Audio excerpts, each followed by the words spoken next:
Why was she always invisible in rooms where survival was decided? At the morning briefing, soldiers crowded the long wooden table, boots heavy with dust, voices louder than the engines warming on the flight line outside. She sat in the corner, notebook open, eyes on the terrain maps projected onto the wall. No one asked her to speak. No one asked her anything. They called her Specialist Thomas. Just a name tied to a headset, a bundle of wires, a background hum of encrypted signals. 23 years old with a voice too soft for command and a frame too slight for intimidation, she was the quiet ghost at Forward Operating Base Meridian. If communications broke down, she fixed them. If nothing broke, no one noticed her at all. The battalion's marksman, Captain Reed, spoke with a confidence that filled the room. He tapped the northern ridge on the map, dismissing it with a flick of his finger. Too far, beyond our effective range. Laughter rose lightly from two soldiers near the door. Reed had presence, authority, recognition. She had calculations. Her eyes moved across the ridge line, every contour already memorized. She knew the wind vectors at dawn, the temperature drops after dusk, the precise ballistic curve that a bullet would take if fired from those heights. 8 months she had been here, turning briefings into silent equations, filling margins of her notebook with numbers that no one would ever ask to see. And yet she knew. She knew that the places Reed dismissed as impractical could cover the patrol routes with surgical clarity. She knew the angles, the dead zones, the firing solutions. She knew because she had taught herself in secret. Nights spent in the bunker, radio manuals stacked as decoys, hiding the ballistics texts beneath. Days spent building a rifle piece by piece, bought with her own money, assembled with trembling, meticulous care. She had become something she was never assigned to be. But when soldiers filed out of the briefing, joking, adjusting their gear, the words she overheard cut sharper than shrapnel. "Good thing we've got Reed covering us." Yeah, imagine relying on her. They weren't cruel, just careless, and sometimes careless wounds lasted longer. She walked back to her communications room, expression calm, steps measured. But inside something was burning.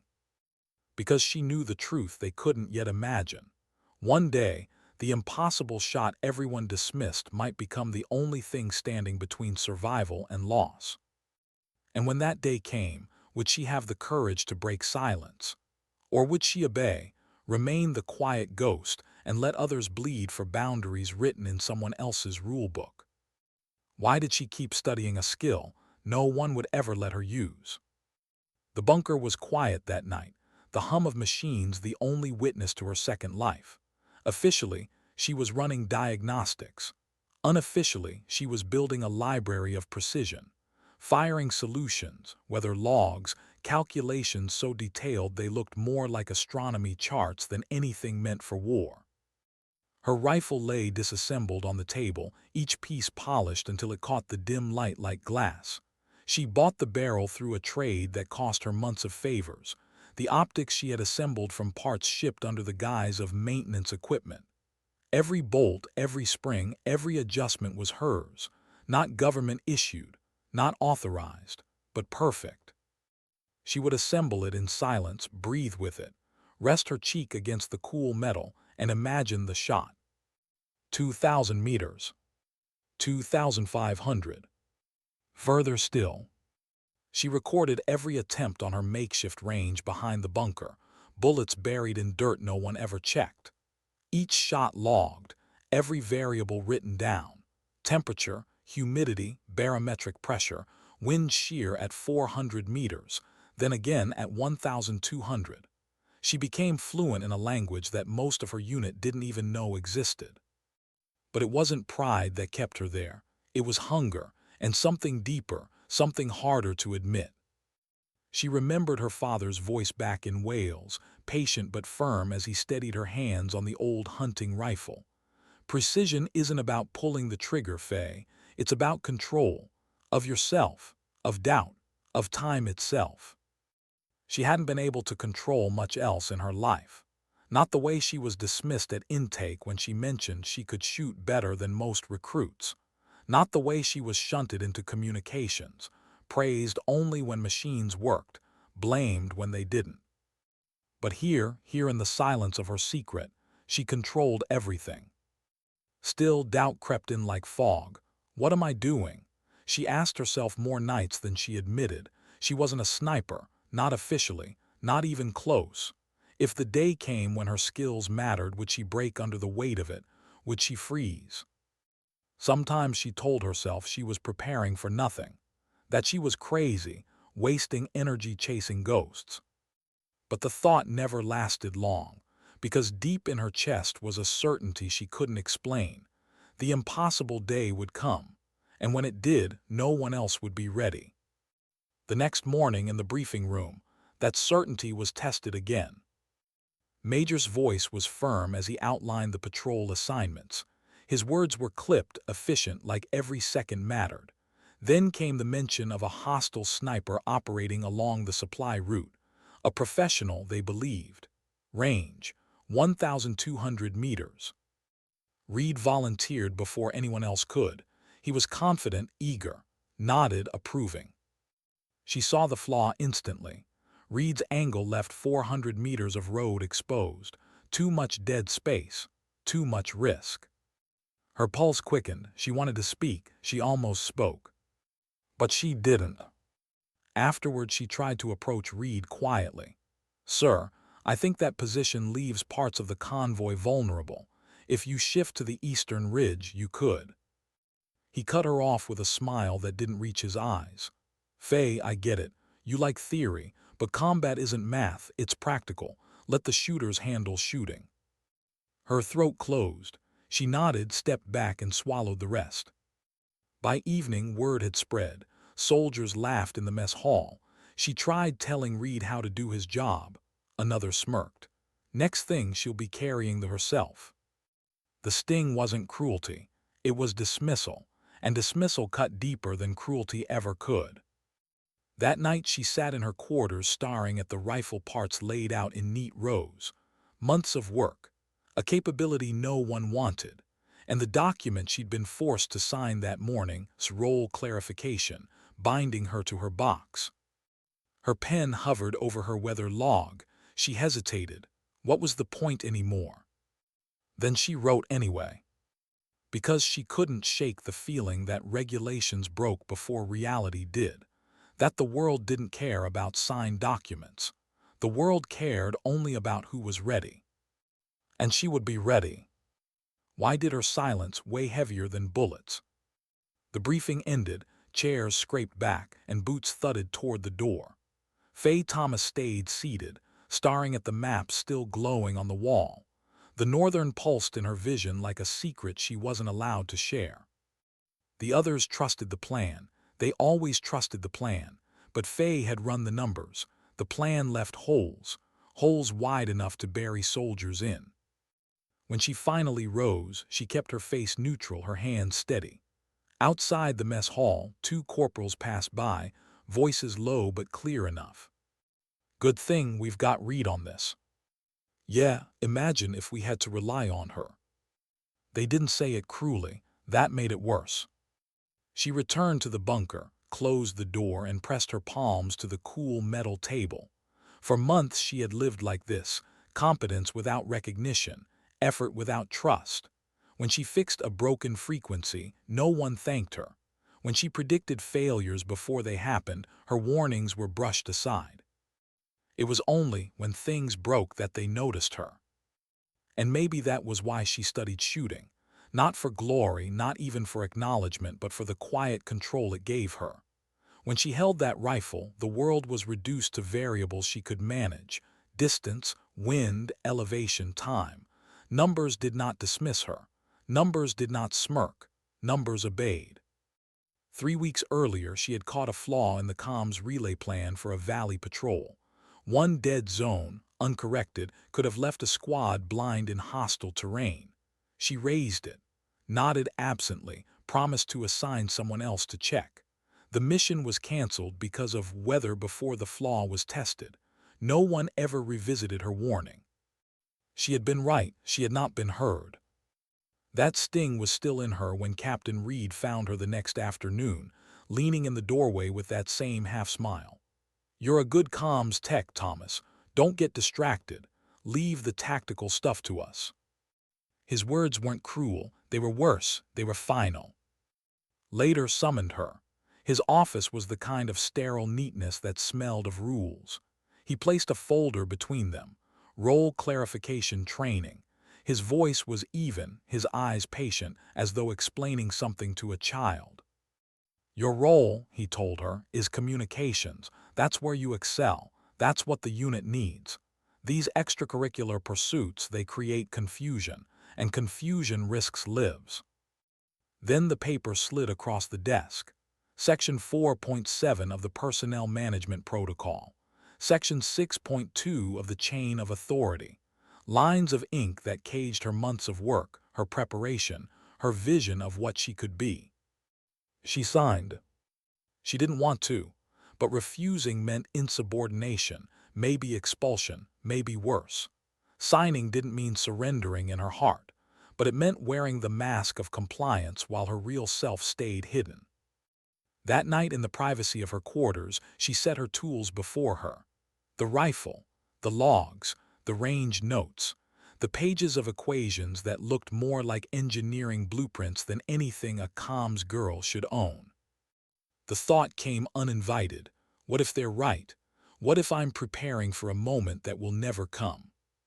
But the thought never stayed, because another one always replaced it. What if the moment does come, and I'm not ready?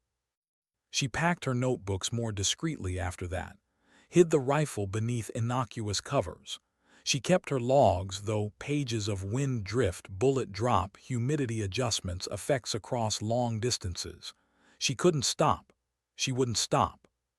Because silence weighed heavier than bullets, and if she let silence win, soldiers would die. The day the alarm hit came at 3:47. The base shook awake under the urgent wail of incoming fire alerts. Faye's fingers moved without hesitation, establishing channels, coordinating traffic. Through the static, a voice broke. "Base command, this is Alpha Team. We are pinned down at grid reference 4721. Hostile sniper has us immobilized. Request immediate counter-sniper support."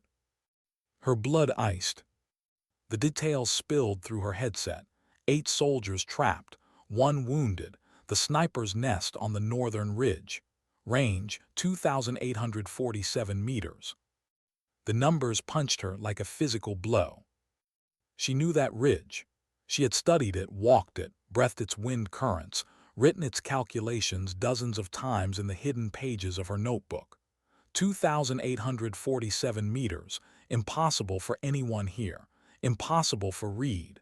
Impossible for every solution they'd been trained to trust. But not impossible to her. Major's voice cut across the air. "Alpha Team, hold position. Reed, get to the armory. Prepare counter-sniper deployment." Reed's voice came minutes later, tight with frustration. "Command, negative. That range is outside effective engagement. Recommend request for specialized support." "Regional support minimum 4 hours out," snapped. "Alpha Team doesn't have 4 hours." 4 hours. Faye did the math automatically. The wounded man wouldn't last 4 hours. Her hands hovered above her console, fingers twitching, eyes locked on the digital map. Ridge 7. The sniper had chosen the perfect fortress. Clear sight lines. Natural cover. Untouchable. Untouchable to them. Her headset hissed with desperate voices. "Base command, hostile has adjusted position. He has complete sight lines on our perimeter. Any movement, we take fire. 1 man is bleeding out. We need a solution now." Demanded options. Artillery too close to friendlies. Air support weather it. Ground assault suicide. Silence filled the gaps between transmissions, thick and heavy. And Faye looked at her locker. Inside was her rifle, her ammunition, her notes. She had prepared for this very shot, for months, for this exact distance, this exact ridge, the scenario no one believed in. Her breath caught as her eyes flicked to signed document pinned to her desk. The ink of her forced agreement seemed to glare back at her. Stay in your lane, stay invisible. Her headset screamed with desperation. Base command, hostile is tightening fire pattern. Our wounded is worsening. Request immediate. No could reach them. No authorized marksman could help them. The silence inside her shattered. Faye Thomas stood, crossed the room, and unlocked her private case. The metal clicked open like a secret she had carried too long. She didn't speak, she didn't ask permission. She assembled the rifle with practiced hands, barrel aligned, optics fitted, ammunition checked. Her decision was made. If she failed, she would be court-martialed, disgraced, destroyed. If she did nothing, men would die. And between those two choices, there was never really a choice at all. She whispered only to herself, the way her father had taught her years ago. Control the doubt, control the time. Then she stepped into the dawn, carrying the weight of silence turned into steel. What does it feel like to carry a secret that could save lives, or end your own? The morning air was sharp as she slipped from the bunker through a maintenance exit no one used. She moved fast, careful not to be seen. Every step felt like treason, every breath heavy with the knowledge that if someone stopped her now, she would have no defense but the truth. And the truth was impossible to explain. Her route was planned months earlier, though she had never admitted it to anyone. She knew which storage alleys stayed unguarded, which fences had blind spots, which perimeter gates could be opened without drawing suspicion. Her boots whispered against dirt. She had walked countless times in secret rehearsals, timing herself, testing her endurance. By the time she reached the valley edge, the sun was climbing, warming the earth, pulling thermals into steady waves she could almost see. She checked her watch, exactly as she'd predicted. The stability window she had studied would last 18 minutes, no more. After that, shifting heat currents would twist her bullet off course like a toy. She climbed. Rocks scraped her palms, dust burned her throat, but her body was conditioned for this. She had trained her muscles to hold steady in discomfort, to breathe slow when her heart screamed for oxygen. And through it all, the voices in her headset never stopped. Base command, hostile still active. Wounded soldier is unconscious. Bleeding is critical. Voice, Alpha team, maintain position. Counter-sniper solutions are being coordinated. Reed's voice forced calm, hiding frustration. Command, my position has no line of fire. Repeat, no line of fire. Request alternate orders. They were running in circles. Protocols, manuals, rules, words. And words wouldn't stop a man with a rifle 2,847 meters away. Faye reached her ridge. She pressed her body low, crawling the last meters until the valley unfurled below. From this elevation, she could see it all. The thin ribbon of road where Alpha Team crouched behind rocks, the jagged fortress of stone where the hostile sniper lay invisible but inevitable. She unslung her pack, spread the components with deliberate care. The custom barrel gleamed. The optics clicked into place. Every part fit like it had been waiting for this moment. She checked her logbook one last time. Wind 16 knots northwest. Elevation plus 847 meters. Drop 31.2 minutes of angle. Drift 4.7 left. Range 2,847, confirmed. Numbers she had rehearsed until they were tattooed into her brain. Her fingers found the trigger housing, polished smooth by months of practice.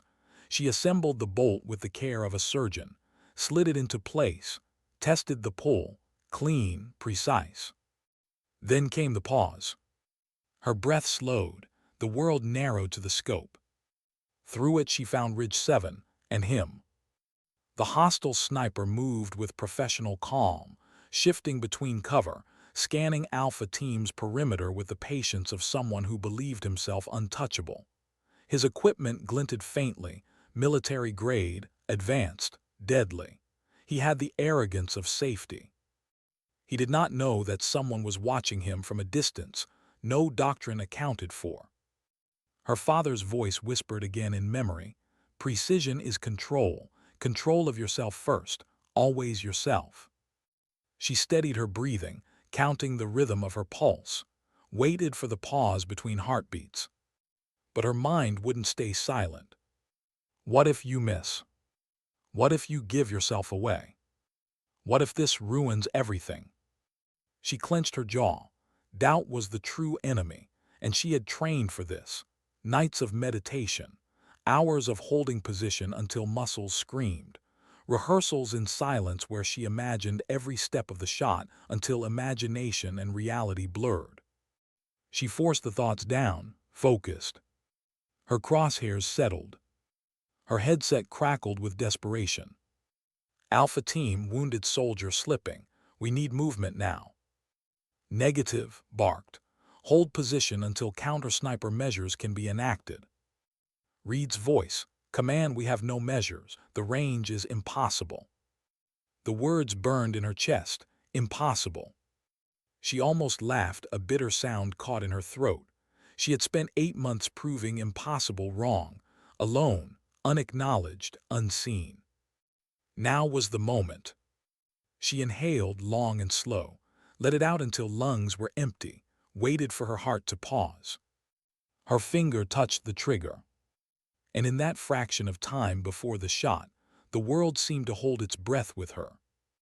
The rifle cracked once, a sound swallowed quickly by distance. The recoil pressed into her shoulder, steady and familiar. She held her sight picture, eyes locked on the target.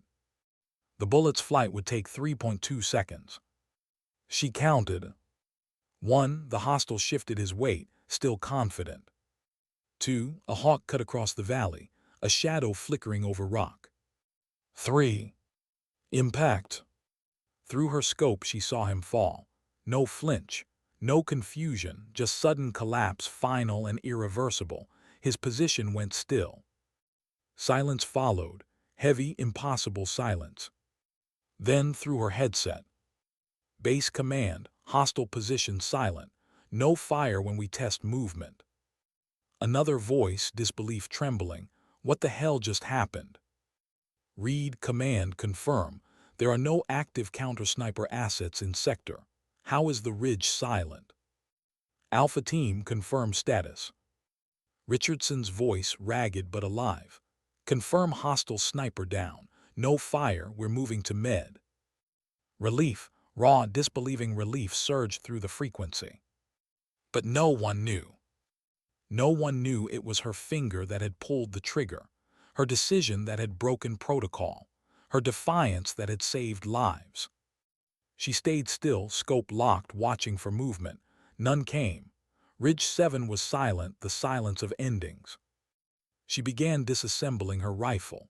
Hands methodical, careful, betraying no tremor. Every piece back in its place. Every motion a ritual of survival. Because saving them wasn't the end. Now came the consequences. She crawled back from the ridge, packed her gear and retraced her hidden path. Each step closer to base tightened the knot in her stomach. If they caught her, if someone had seen, if her absence had been noticed. But when she slipped back into the bunker, the world was exactly as she had left it. Screens alive with chatter, consoles glowing, headset waiting. She slid it on, her voice steady. "Base command, comms online, monitoring all channels." And no one questioned where she had been. Because in their minds, she had never left. That was the day the myth was born. A sniper's nest that should have been unreachable had fallen silent. Soldiers lived who should have died, and no one could explain why.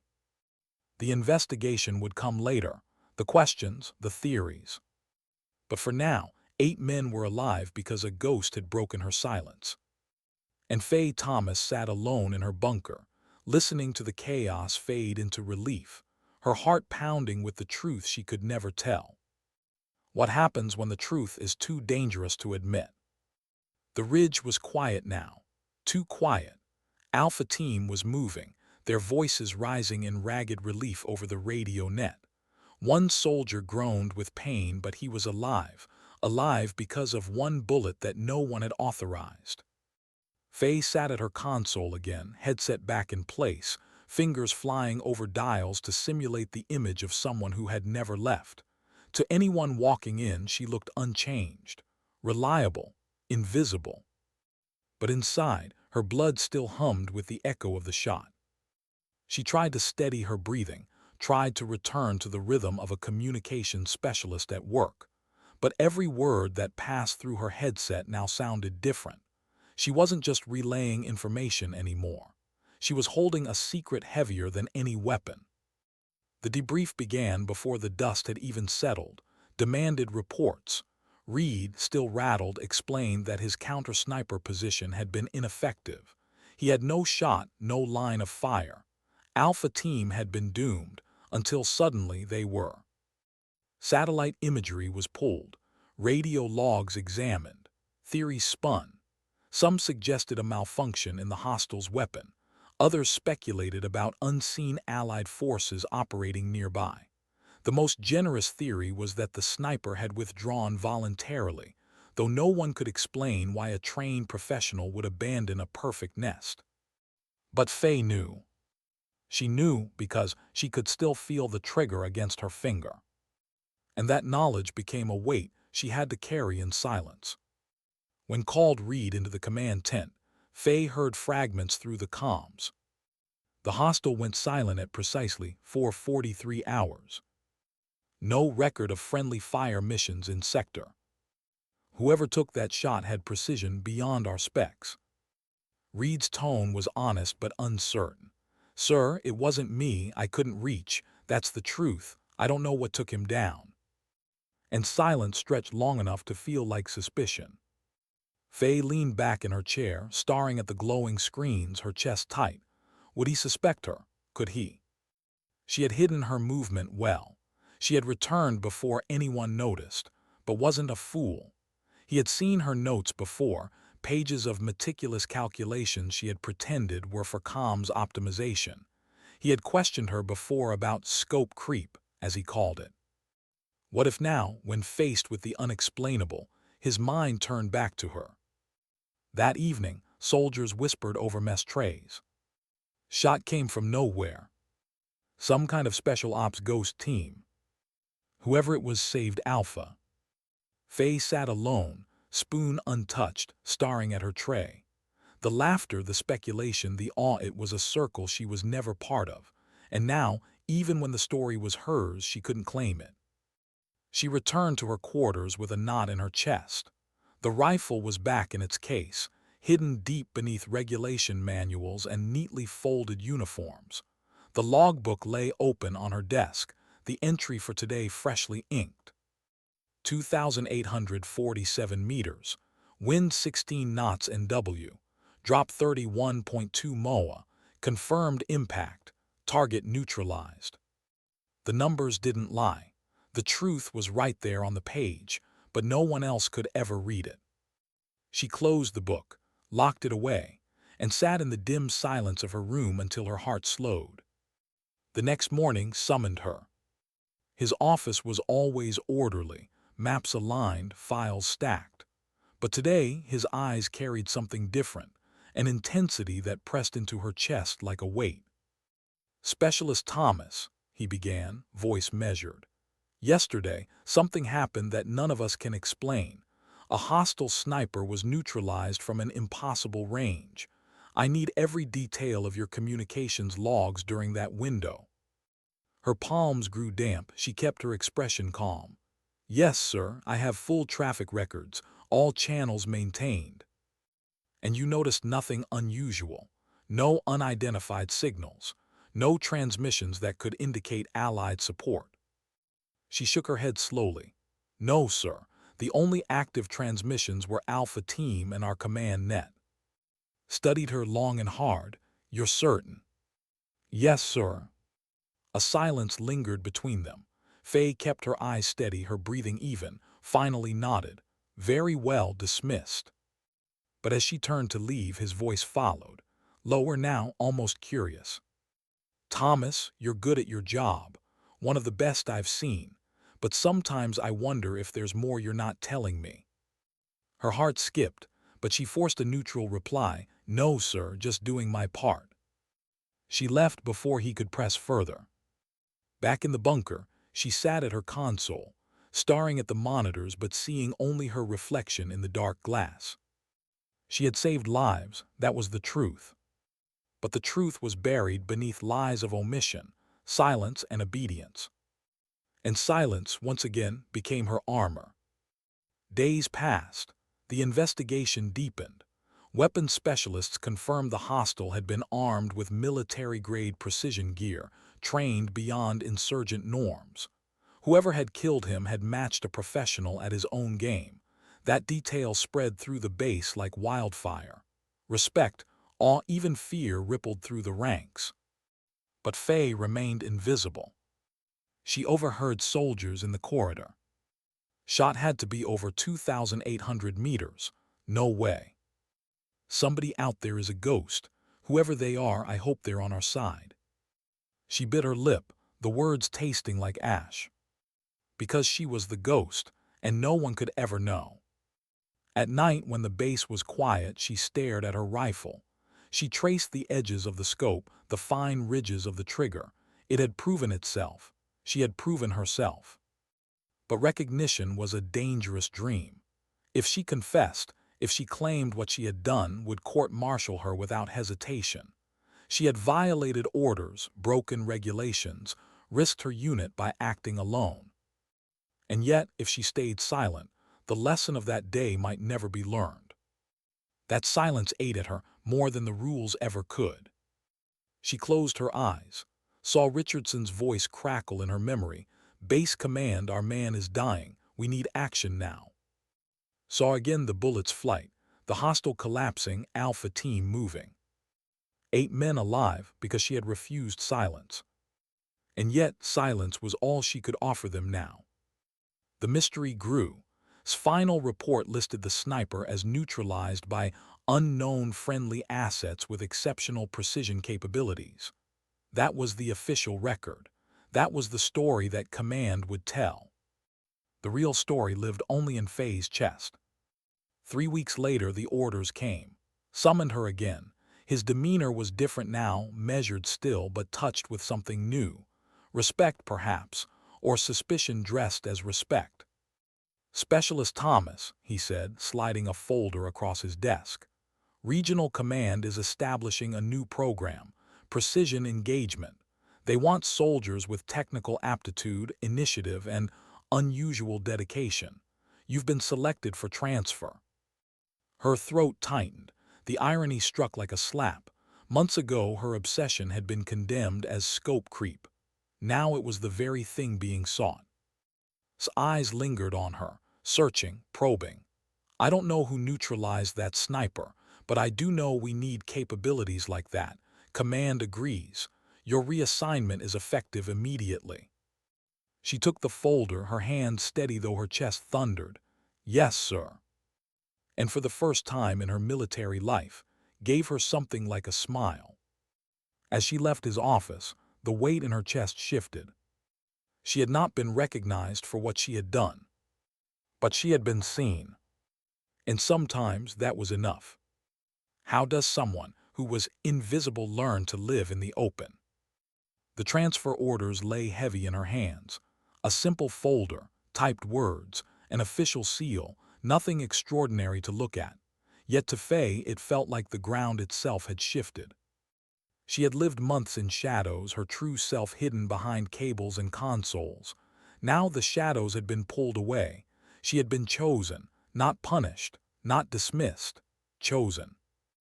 That night in her quarters, she stared at the rifle she had built in secret. For months it had been her private rebellion, her silent declaration that she was more than they believed. Now, suddenly, it was no longer contraband, it was prophecy. And yet she felt no triumph. Instead, she felt fear. Because being invisible was safer. Being underestimated gave her freedom. But being seen, being expected, was a different weight entirely. She reported the next morning to Captain. the same officer who had once slid regulations across a desk like shackles. Now he greeted her with clipped professionalism, not disapproval. "Specialist Thomas," he said, adjusting his glasses, "you're assigned to the precision engagement section. You'll undergo advanced training, effective today." His eyes flickered briefly with something: curiosity, unease. He did not mention their earlier conversation, the signed document that once forbade her from everything she was about to become. He simply handed her a new set of papers, stamped and sealed, and dismissed her. Faye walked out with her heart hammering. It was happening. The weeks that followed were unlike any she had known. The program was small, secretive, selective. Only a handful of soldiers were admitted. Each had already proven themselves in combat or on the range. Faye was the outlier, the comms specialist no one had expected. Day one, her reputation preceded her.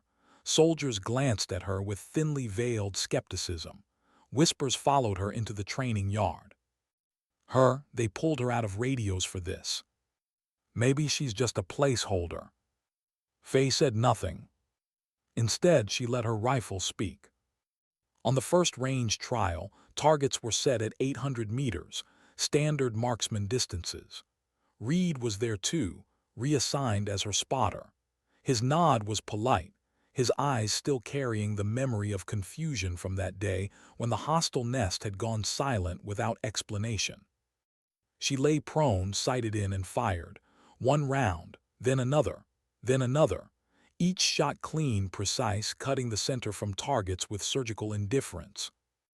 By the fifth round, the whispers had stopped.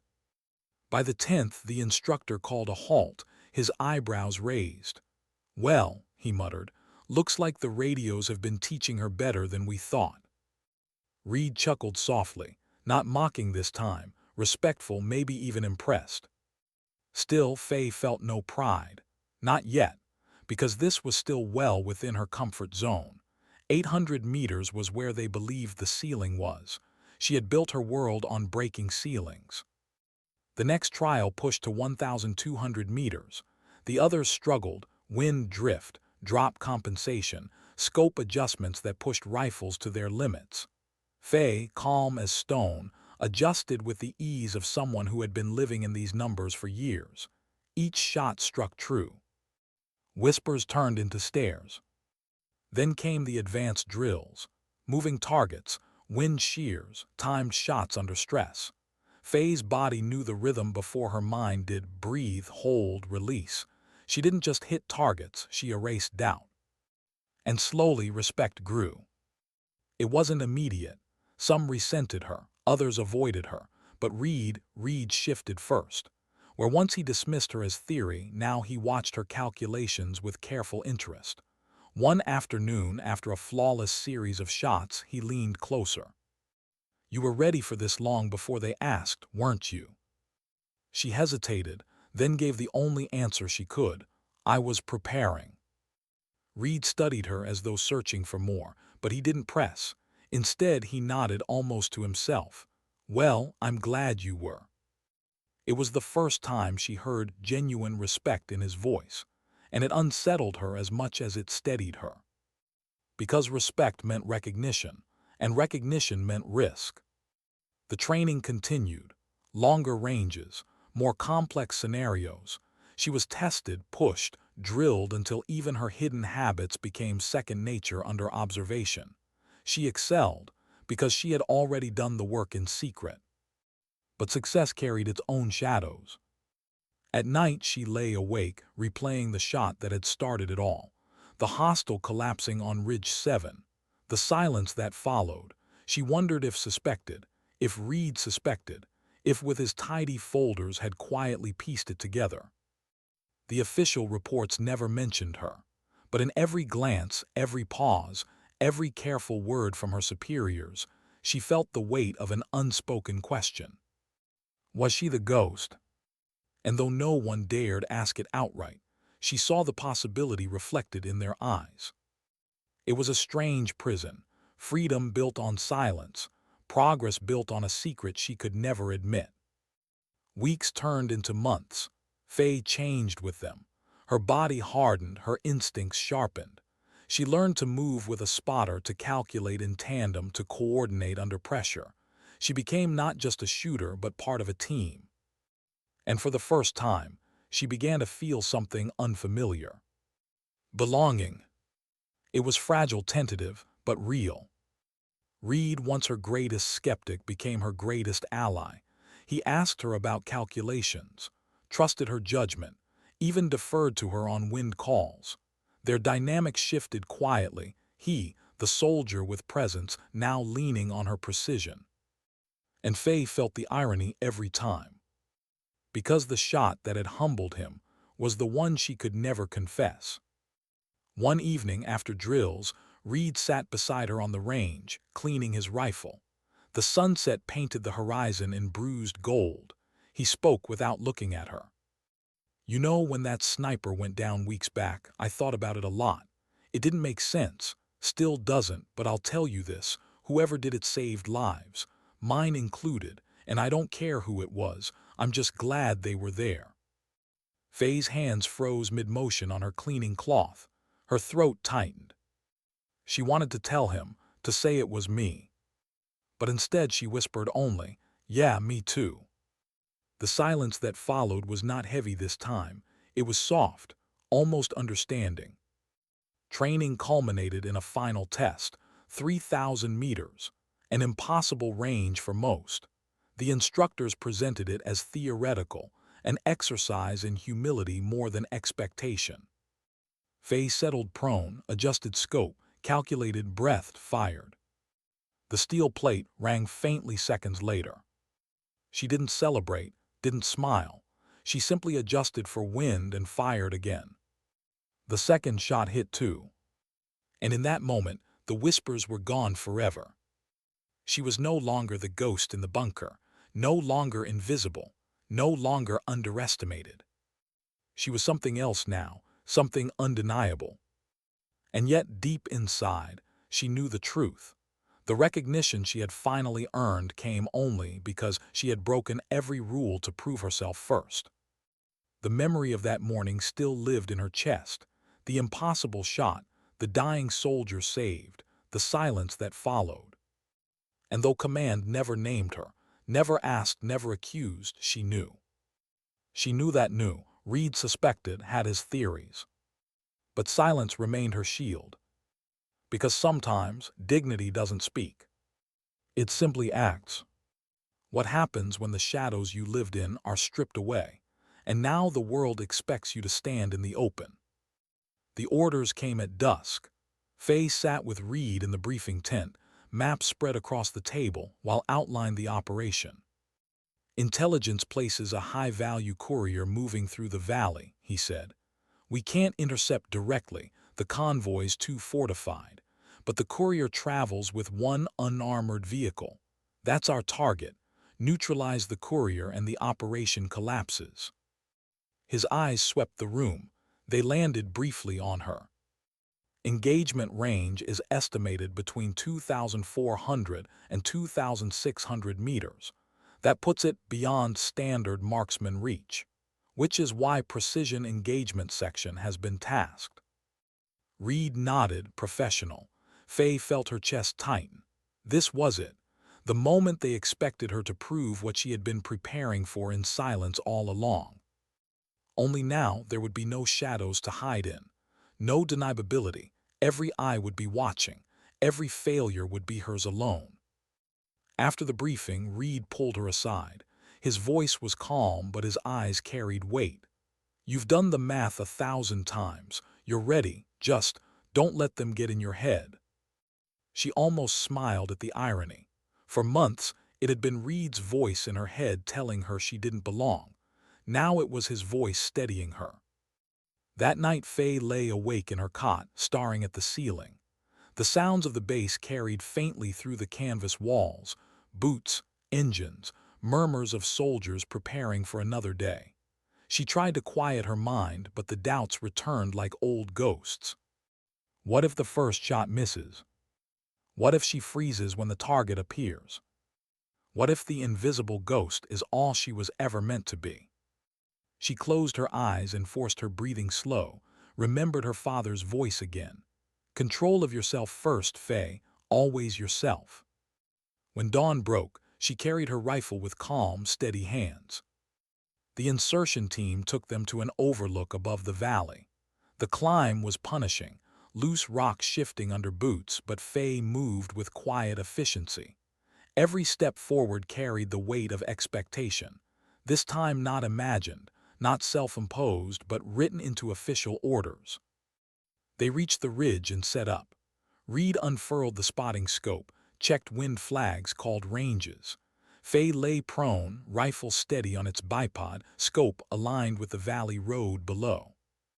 Through the glass she saw the convoy long before she heard it, the glint of sun on metal, the faint dust trail curling behind. Armored vehicles front and rear, gunners scanning the ridges. And in the center, a single unarmored SUV. Her target. Reed's voice was quiet, professional. Range 2517, wind 12 knots shifting, adjust 7.6 left. Faye's fingers turned the dials with calm precision.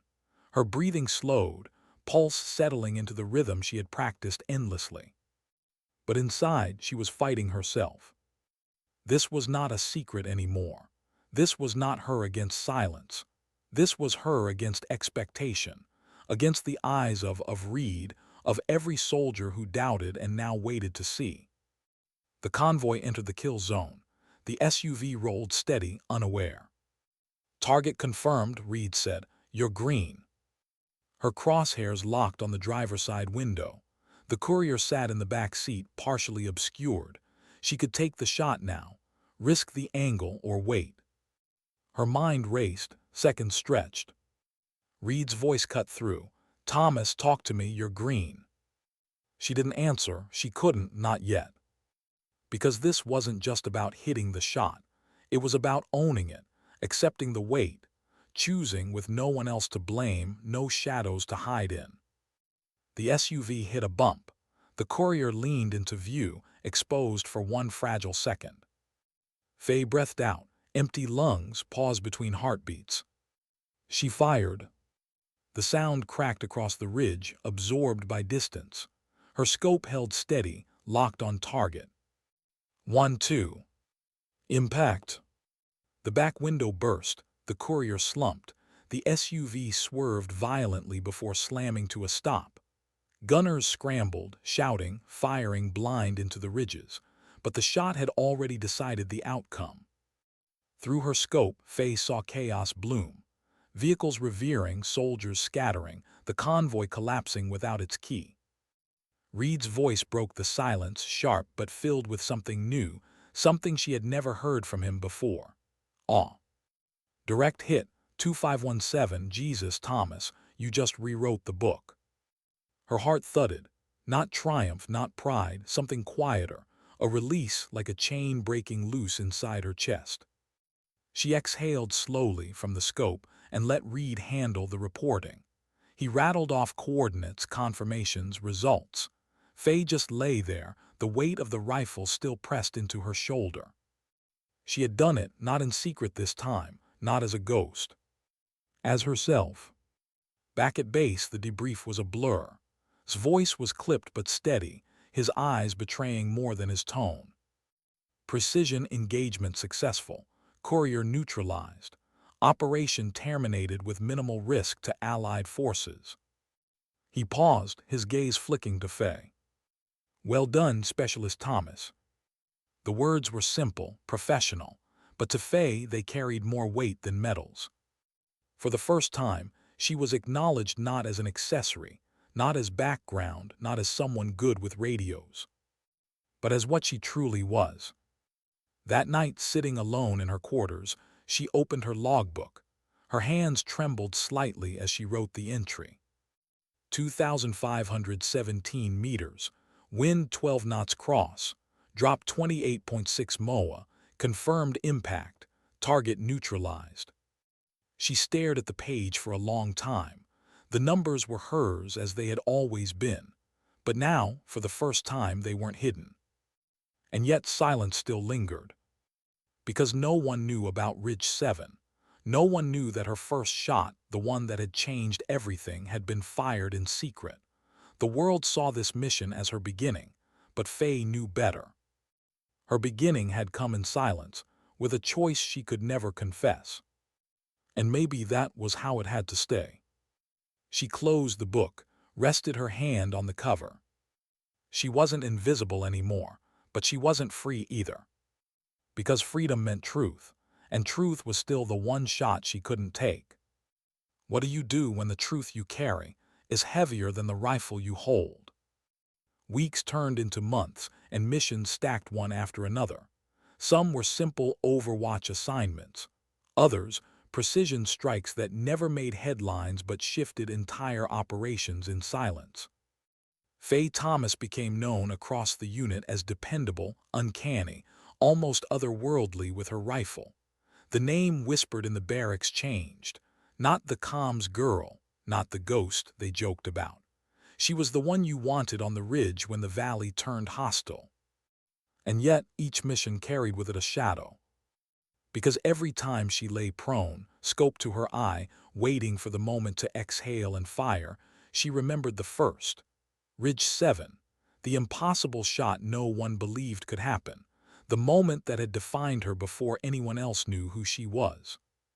She remembered the silence that followed, the relief in voices that didn't know her name, the weight of saving men who would never thank her, never even know to thank her.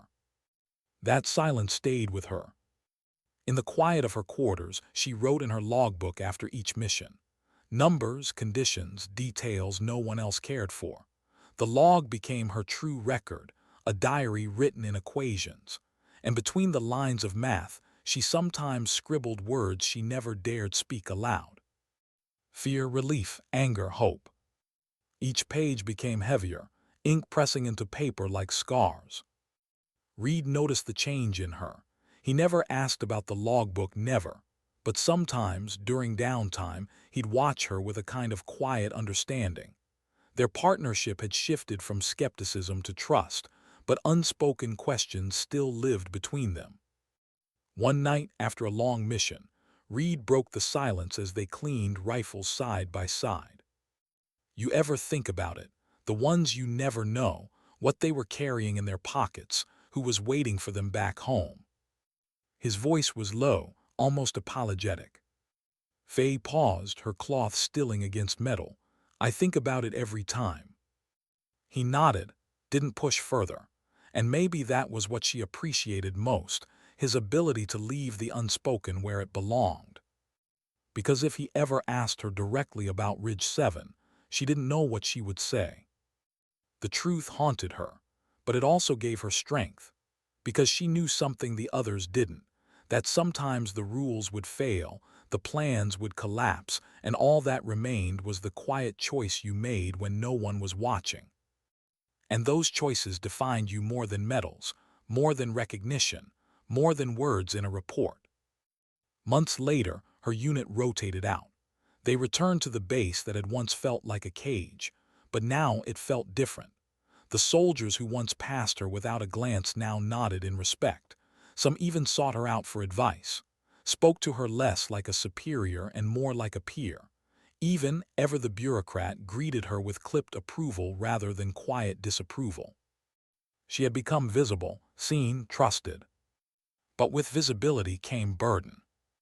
Because the myth of the ghost shot still lingered, soldiers still whispered about that day when the hostile nest fell silent from an impossible distance. Some said it had to be Allied special ops. Others insisted it was divine intervention. A few joked about guardian angels. No one ever guessed it was her. And maybe that was why she let the whispers continue. Because sometimes myths served better than truths. Myths inspired, truths complicated. The truth was that she had disobeyed orders, broken protocol, risked everything. The truth was that she had been driven not by command, but by conscience. And conscience rarely fit neatly into official reports. One evening, as the sun bled into the horizon, Faye sat alone on the ridge behind the base.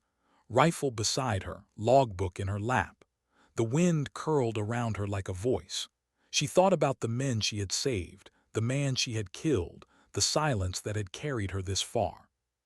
She realized something then. All along she had been waiting for recognition, for someone to finally say her name, to acknowledge the impossible shot, to pull her out of invisibility. But now, with months behind her, she saw it differently.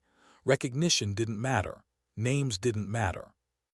What mattered was that men were alive who otherwise would not be. That Alpha Team had gone home because she refused to stay silent. That Richardson's family would see him again. What mattered was the act itself, not the credit. Because sometimes dignity doesn't speak. It simply acts. She closed the logbook gently, her hand resting on its cover like a promise. Then she rose, shouldered her rifle, and walked back toward the base lights flickering against the dark. And though no one would ever know the truth of Ridge 7, she carried it without regret. Not as a burden, but as a reminder that the quiet choices, unseen, uncelebrated, were the ones that defined her most. That silence, when turned into steel, could change the course of lives. And that sometimes the greatest victories were the ones no one ever spoke of. Faye Thomas was never the loudest in the room. She was never the one telling stories over dinner, never the one to boast about missions. She remained reserved, steady, always half in the shadows. But those who served beside her learned something in time. When she was there, they trusted the silence, because they knew that somewhere in that silence she was already calculating, already watching, already ready. Not for glory, not for recognition, but because it was simply who she was. And long after missions ended, long after reports were filed and medals pinned to other uniforms, the whispers would continue. About the shot that was impossible, about the ghost no one ever saw. They would never know it was her. And she was at peace with that. Because sometimes, the truest strength is the one that needs no name. Sometimes dignity doesn't speak. It simply acts.